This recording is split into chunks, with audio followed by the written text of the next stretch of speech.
Let's talk about laziness. This is one of the 7 internal barriers to you being able to change. What are some evidence-based strategies we can use to overcome bad habits that keep us from changing?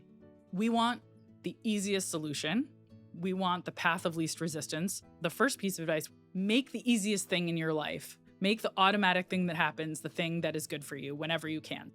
When you open your computer screen, you open your browser, does it take you to a social media website that you may not want to get sucked into? Or does it take you to learn about something interesting? Does it take you to the latest Mel Robbins podcast? Where do you want it to take you? Think proactively about what you want the defaults in your life to be.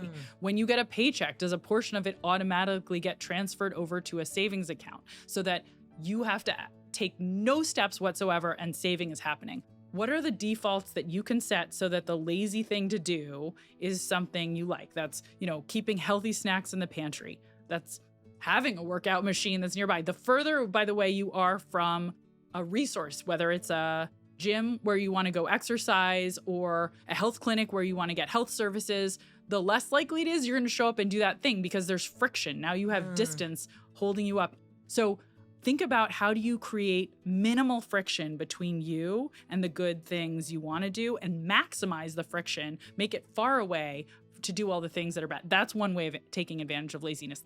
The second part of laziness, though, is habit.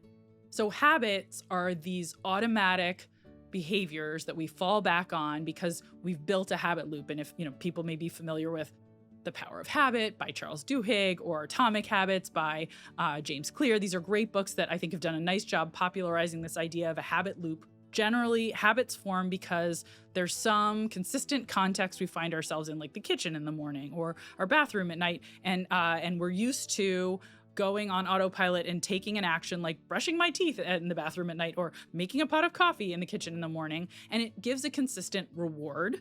So you need to have a consistent context, which is your cue. You engage in the behavior, you get a reward, and you repeat. And you repeat that cycle often enough, it turns into a habit. But we want to put things on autopilot as much as possible by intentionally following that habit loop so that we actually stop thinking about it and just start doing it, right? That's the magic of making the coffee in the morning and brushing your teeth because it's so automatic and you've done it so many times. You're not thinking about it. You're literally doing it mindlessly. First of all, recognize the habit loop and try to be intentional about, can you find a context that's going to trigger you and then where you're going to do this behavior, you're going to repeat it and find a way to make it rewarding. And the more you repeat, the more likely it is that this is going to start to feel automatic and no longer effortful.